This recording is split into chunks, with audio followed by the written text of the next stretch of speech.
So you want to create 3D isometric scenes in Blender. Hey guys, welcome back to TutsByKai. I'm Kai, and today we are back in Blender once again, taking a look at how to create isometric scenes, preferably low poly.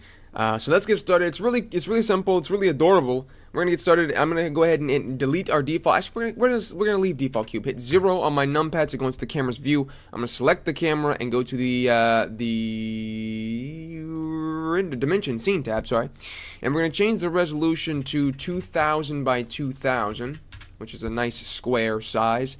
And then we're gonna go to the cameras tab here and go from perspective to orthographic.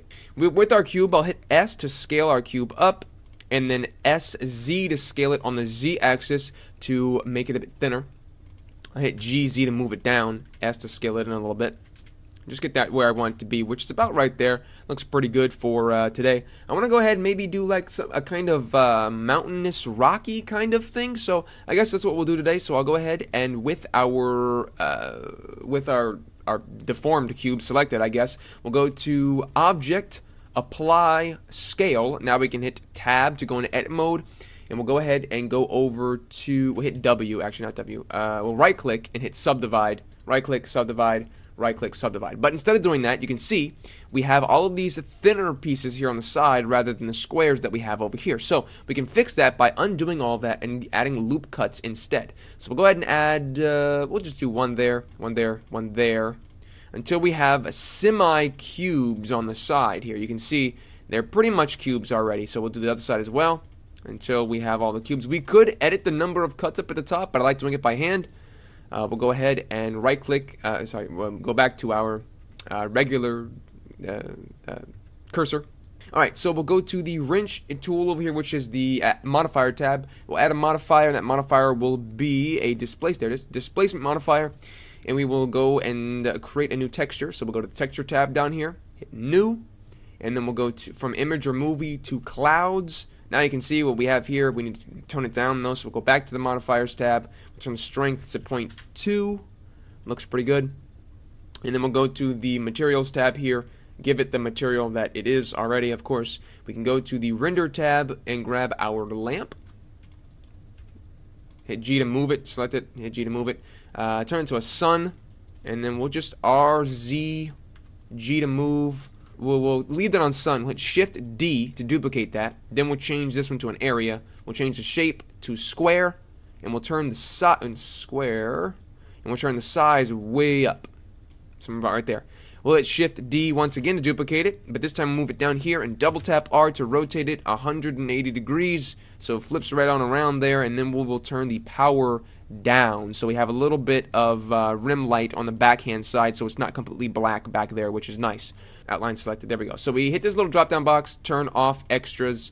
That looks good the way it is. Alright, we can Shift D with our cube thing selected, our ground I guess, and hit G, Z to move it up, RZ to rotate it a little bit, so somewhere right there, so it's not exactly the same. S to scale it inwards, SZ to scale it up a little bit. 0 on my numpad to go into the camera's view. I'm going to select the camera and go to the dimension scene tab, sorry. Something like that, maybe? Yeah, I like that. Alright, so now for each one of these, I want to change the material. So the bottommost one, we will make these all a darker kind of orangey red. Maybe it's like a mesa. I don't know. We'll darken it, desaturate a little bit. You don't want too much saturation once again. We'll go ahead and select the next one up. We will hit this little material button that says 6 here to duplicate it, and then we'll just drag the color up. Alright, so that looks pretty good so far. I want to go ahead and turn on ambient occlusion though, so we hit that little button on right there, and we will turn the distance up, hit Shift A to add in another cube. This cube will be like a cactus-y type thing, maybe, so we'll hit S to scale it down. Go into tab to go into edit mode. We'll grab this face right here, we'll select this top face, hit G to move it up, S to scale it in. I want to go ahead and add in a loop cut, so we'll grab loop cut tool, pull one about right there, and we'll select both of these by holding down Shift and Control. We'll select both of those, hit SZ to scale them on the Z axis, and then we'll also go back to face select mode up here. We'll grab this side. Nope, we can turn that off. There you go. Alright, so we'll grab that, and I'll turn the radius down, because my radius is too big right now. We'll hit E to extrude, S to scale it down. Grab this side with the same thing, E to extrude, S to scale it down. Right there. And like I said, you can always do variations of these trees. They don't have to just duplicate them. You can create them all together from scratch again.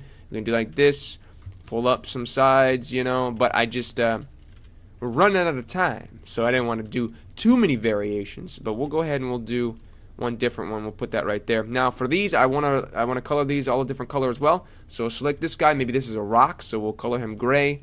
This guy, maybe I want this one to be a cactus.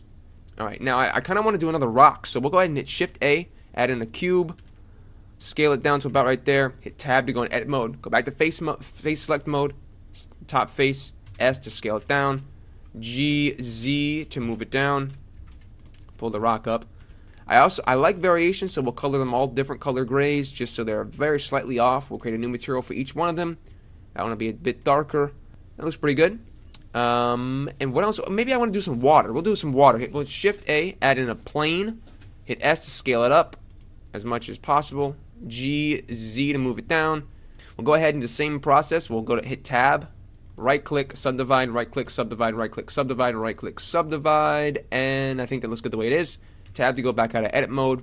We'll go to the modifiers tab here on the wrench. We'll add a modifier, and this modifier will be a displacement modifier. And we'll use the same texture that we used before, but we'll turn the strength way down because it's way too much. So we'll get something that looks a bit more like that. We'll go to the materials tab, add a new material. This color will be obviously a nice blue, something like that. Maybe a more tealish kind of blue. Yeah, like an islandy blue. All right, I like that. Looks good.